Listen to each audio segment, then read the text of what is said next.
All right, welcome into another episode of the Ryan and Goodman podcast. I'm back, Bob. I'm back for about, 30 hours or so before I head to New Orleans. And I love this time of year, but I won't lie to you. The traveling at this stage hits me a little bit, and it's been a little crazy. I did a couple weeks ago, it started with Big East tournament for a day in Madison Square Garden. Big Ten tournament the next day where I joined my daughter in Indy. Then Vegas, where I literally didn't see the outside of the casino for 4 days pretty much. Then went straight from Vegas to Buffalo to Pittsburgh, back to Buffalo, came home for a couple days, and then have been in Chicago the last 5 days. And the sad part, I haven't seen a ton of great games, but there have been some good games. This tournament, I feel like, hasn't had the buzzer beaters. Thank God we had St. Peter's, because I think without St. Peter's, this might have been a little bit of a blah tournament early on. Am I crazy to say that or no? I mean, I was at my own spot, so it was really hard to kind of take in the big picture. You were taking in the big picture, Bob. What's it been like? You're right. I was taking in the big picture, which is, and one of my overriding impression is the number of disturbingly awful first halves I've seen in games. Yeah. Low scoring first halves, posing the question, was it defense or was it lack of offense? And the conclusion I finally reached, it was pretty good defense combined with tightness. Too many, I think teams were tight, more than usual for some reason. I'm giving them the benefit of the doubt, because second halves were usually better to some degree, although Villanova went up 50-44 in that game, which is hard to believe. But no, there haven't been a lot of great games. The best game off the top of my head that I saw, because I didn't watch it, was UCLA and Carolina. That was a pretty well played game. I could have gone either way. That Baylor Carolina game was ridiculous. Oh, well, the second half. Yeah, that's a different right. Because that was fun. 2-half game. Yeah. And then finally Carolina pulled themselves together, surprisingly, based on the punch that they took. When you give up a 25-point lead in 10 minutes, that's really astonishing. Yep. And yet they did pull themselves together and have a decent overtime. No, it hasn't been a great tournament, but what they've given us is the blue bloodiest Final Four of our lifetime. Yes. And hopefully maybe we'll get our artistic reward thanks to that. Although Justin Moore injury puts a cloud over that game and the whole thing, which I hate what I call loose ends. That's a major loose end. I'm sorry it happened. It is. I'm curious to know, because I was really torn on this, Bob. Who were you? I think I know the answer. I hope the answer was the Peacocks, but who were you rooting for in that St. Peter's Carolina game? I would have loved.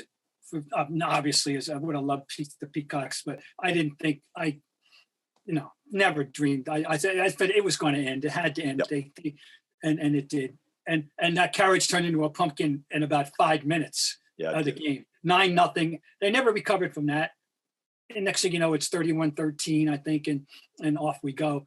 It was sad reality check, frankly. Yeah. No doubt. Again, on one hand, you're like, all right, now you get K against Carolina with everything on the line. We know what happened a couple of weeks ago. I was there at Cameron when Duke was completely embarrassed. Their players were in a state of shock after that game. And honestly, my guess is when they saw the bracket, they wanted to see Carolina again, the Duke players. Oh, I wouldn't doubt it. I would hope they would, frankly. Right. And it's, both of them, they pulled themselves together and especially after they lost to Virginia Tech. And I'm like one of the many thinking, well, the pressure's too much for these kids. But now they seem to settle down. And the two guys have really stepped up. Forgive me for using that phrase. The two guys who have really played very well, Boncaro and Roach, particularly. Now, of course, Moore and Griffin are good too. And they're talented. There's no doubt it's a very talented team, but they needed more than just talent, and they seem to be playing up to their appropriate level now. Yeah, listen, again, we knew they had talent. They have more talent than everybody else. You look at like Villanova, even with Justin Moore. You know, how many lock NBA players do they have on that Villanova team? They might have 0. You know, Duke's got 2 lottery picks in Banchero and Griffin. And Mark Williams is going to play in the league for a long, long time. He's not your traditional big. I mean, he's big, but he's athletic.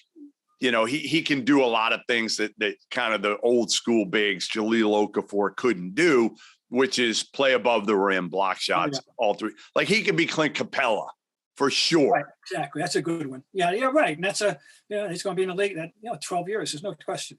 No, they have the most raw talent. Yes. And so, but I can make a devil's advocate argument for any of the 4. Although Villanova now without Moore is just a shame. Well, they play 6 guys normally, Bob. They play 6 guys. Now you take away Moore, who's their best pure shooter. Now, again, if you want somebody taking the last shot, you're probably going to call on Colin Gillespie. But Justin Moore is so critical to everything they do. And now he's done for the year. Now they're down to 5 guys. One of those 5 is Eric Dixon, who's 6'8", 250. And as you know, nobody uses their big quite like Bill Self does at Kansas. He doesn't have great bigs, David McCormick and Mitch Lightfoot, but he finds a way to utilize his bigs in the post probably more than any coach other than like Roy when Roy was coaching. That was it. And to me, that's where you worry about Villanova, not only being without Justin Moore. Even if they had Justin Moore, they have 1 big. And I think Bill Self's going to find a way to get that 1 big on the bench with foul trouble. And then it's going to be Brandon Slater at the 5. And then really Villanova's just got to trade 3s for 2s. And that's their only chance to win this game. They got to go, 10 for 20 from 3, and then they got a chance. Yeah, that's I'll buy that. Kansas, McCormick to me is they don't utilize him well enough yet all the time. And if they do find a way to do that, it's going to be real trouble for Villanova. Yep. Yeah, no doubt. I mean, listen, it's crazy. Again, do you consider Villanova blue blood? I tweeted that out and everybody got on me. How can in context of recent history, no one's had a better recent history in the last 6 years in the tournament than Villanova. They've won the most games. They've got 2 championships. They're now back to a 3rd Final Four.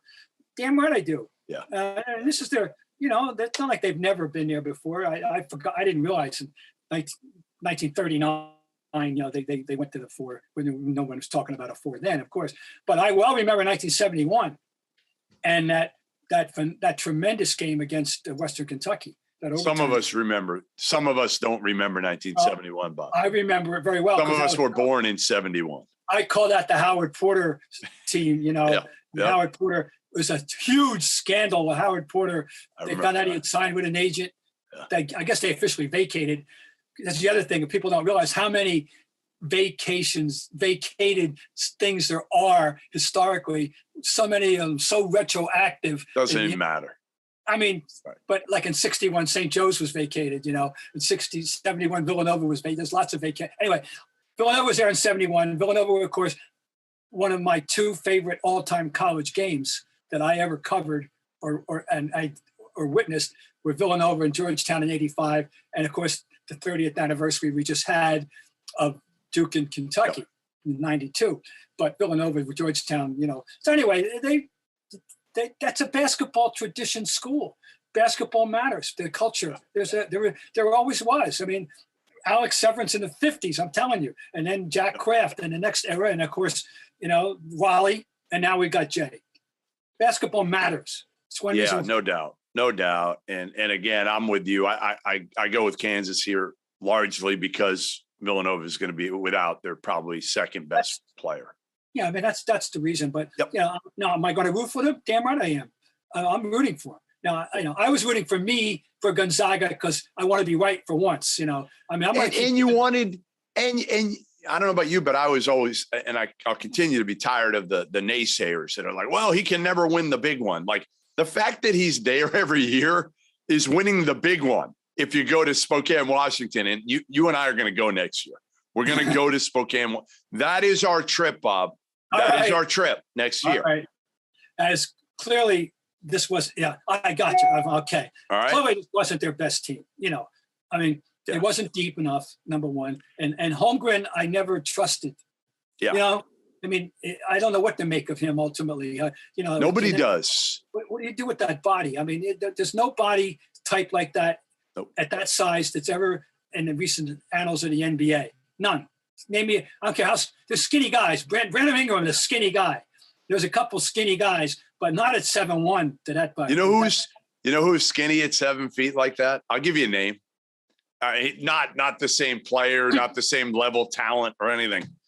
Brad Sellers. Oh, really? That you go? I mean, remember him? I can't. I mean, I know he was 6'11". Skinny, could shoot it. Again, not the same, but he liked to stand out there and shoot it. He was pretty, but not as skinny as Chet. Chet's got the kind of inverted chest, almost like somebody compared him. Obviously, this guy's much bigger and stronger, but somebody compared him how he the hunchbacks to Kevin McHale a little bit to how he runs, but Kevin McHale had 50 pounds on. Yeah. Oh yeah. Kevin was, raw bone, but sturdier than this kid. I mean, there's no doubt. There's no doubt. Well, anyway, so I was rooting. I'm back left rooting for Villanova, for Jay, for the whole thing. And that's fine. But I have nothing. I have no antagonism here. I'm not against anybody at all. Are you going to enjoy this Coach K love fest that is going to go on this week? Or is it going to be too much where you're just going to say, I just want the game to get here already every time I flip on? Now, again, we haven't had, you look around and it's been NFL, a lot of NFL signings. So really, I don't think the Final Four has gotten as much attention, or the NCAA tournament has gotten as much attention nationally as it usually gets because of all these NFL moves, whether it's been Tom Brady or Tyreek Hill or whatever it is. Now, I think it gets center stage largely because of the Blue Bloods, the ratings, and Coach K.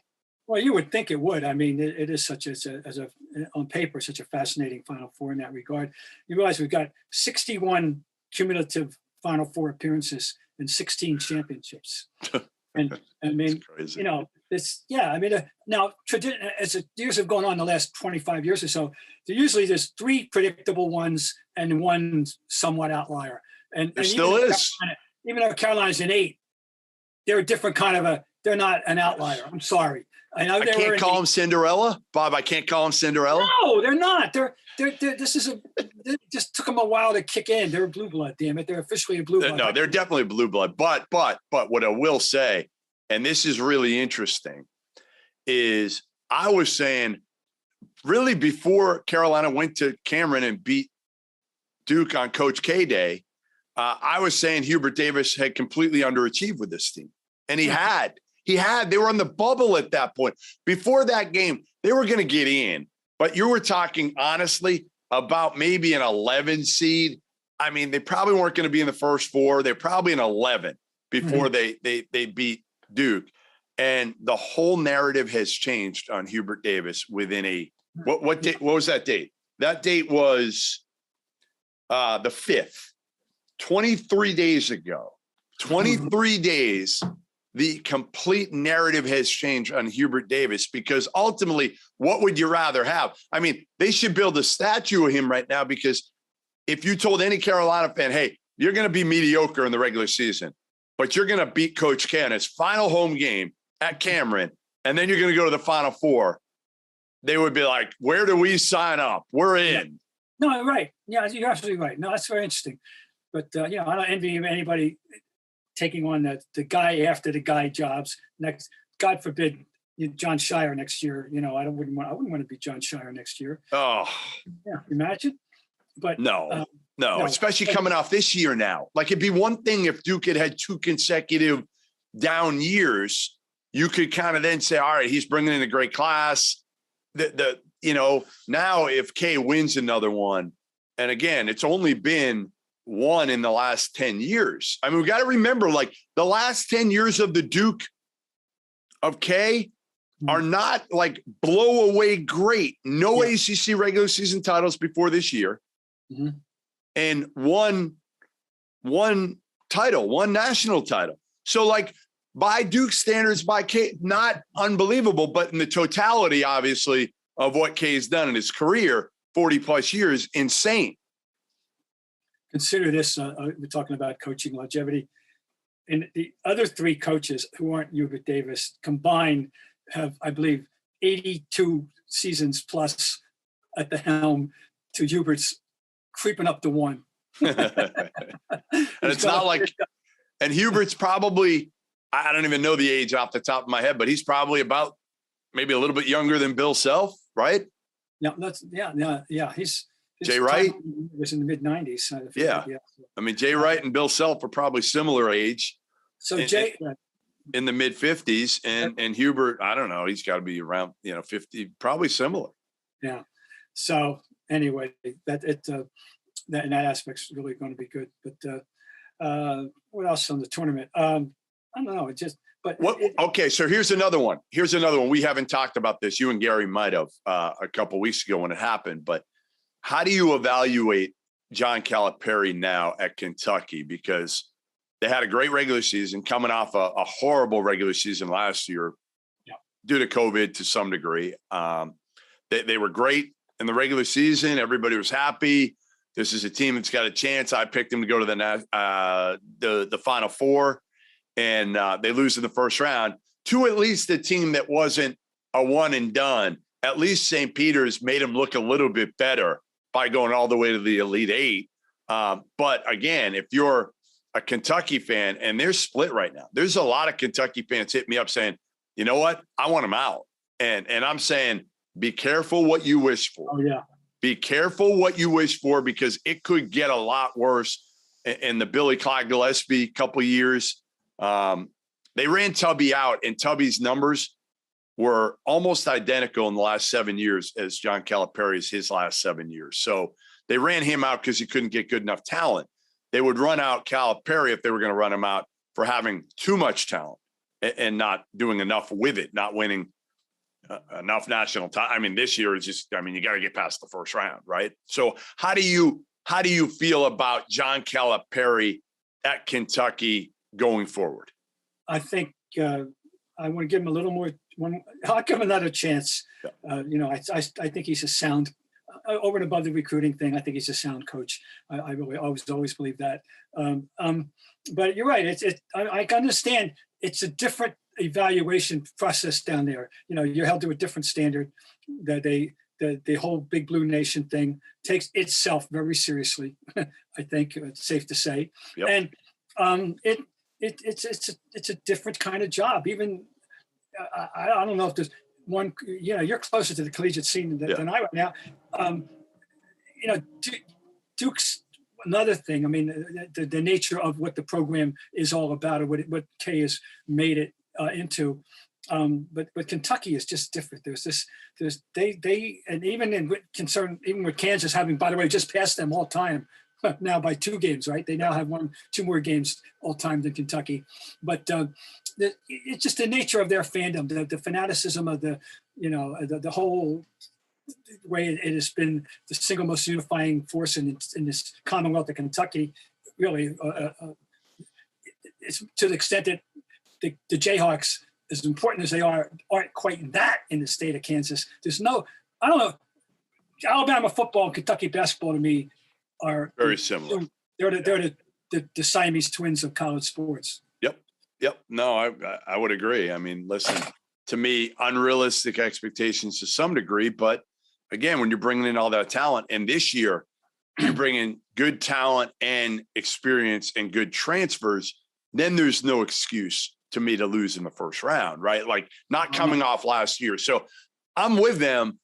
Kentucky should be doing more, but I'm also with John Calipari that like, hey, just be careful what you wish for, because if you get rid of him, you tell me I'd like to know who they think is going to, be the person for that job.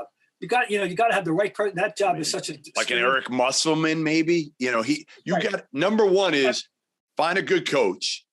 Like I've always said, like John Calipari's a good coach, X's and O's, not a great one.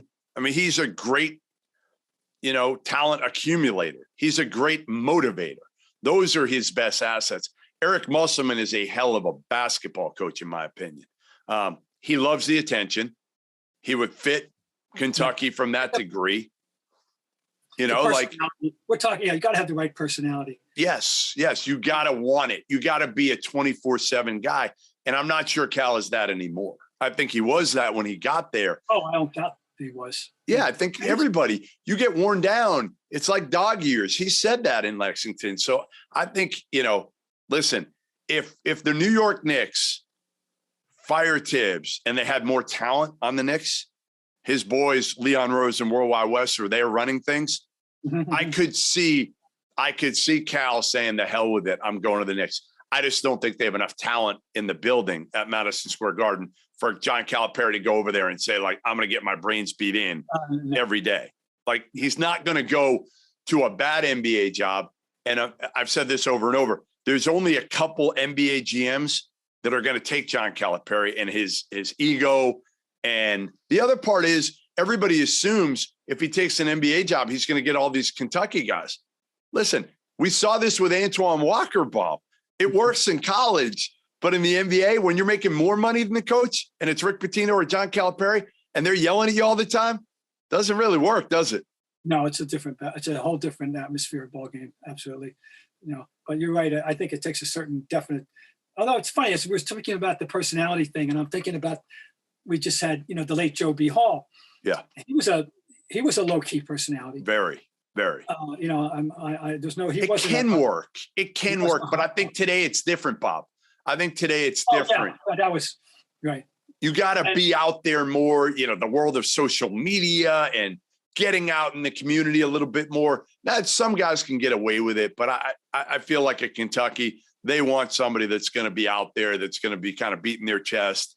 So I don't know how. All right, so give me your picks. Duke, Carolina, you going with Duke in a revenge? Yes. I like their talent. I like the way they're playing. I think they've got it figured out the way they need to do what they need to do. Roach has certainly has asserted himself, made big plays. But let's talk about Paolo for a minute. Yep. He's enormously talented. We know that. Now, I don't want to say he's I'm trying to find the right word. He just didn't assert himself consistently as much as I thought he should be until now. He seems to have figured it out when he can as I said about LeBron, just to make it a parallel and recognizing difference in the games, pro and con. I said LeBron learned how to started winning when he learned how to accept the idea of being the best player on the floor and acting accordingly. Yep. Jason Tatum's figuring this out right now, even as we speak. Same idea. When you have that kind of multi-skill at that size, Paolo Banchero is incredibly talented, and I think he's figured out when he's got to take over or when he's got to make a move to get to the basket. And yet he's shooting well on the three. He's got it. He's got that talent. It's not easy. You can have not too much, but he's got decisions to make for himself, and he's learning. And I think he's making good ones now and more consistently. I think he's going to be the best player on the floor in any game he plays. He should for almost any time. Talent. Right?